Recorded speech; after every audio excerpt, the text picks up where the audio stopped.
హైదరాబాద్ మహానగరాన్ని ఒక విశ్వనగరంగా తీర్చిదిద్దాలనే ఉద్దేశంతో చిన్న పండుగ వచ్చినా మా మంత్రులు ఆనాడు స్వయంగా కూర్చొని దగ్గర కూర్చొని అటు అధికారులు రెవెన్యూ కావచ్చు, మున్సిపల్ కావచ్చు, పోలీస్ కావచ్చు సమన్వయం చేసి శ్రీనివాస్ యాదవ్ గారు, మహమూద్ అలీ గారు, సబిత గారు, మా గౌరవ శాసనసభ్యులు దగ్గర ఉండి చూసుకునేది.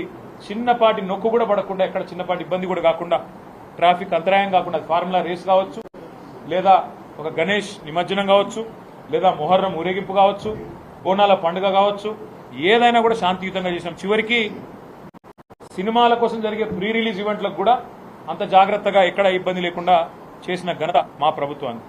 కానీ ఈరోజు ఏం జరుగుతూ ఉంది హైదరాబాద్లో మీరే చూడండి.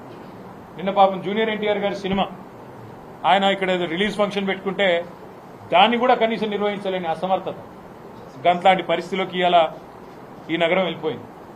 ఇంకోవైపు చాలా విచిత్రంగా ట్రాఫిక్ సమస్య నాకంటే బాగా మీకే తెలుసు, నాకంటే ఎక్కువ మీరే తిరుగుతారు.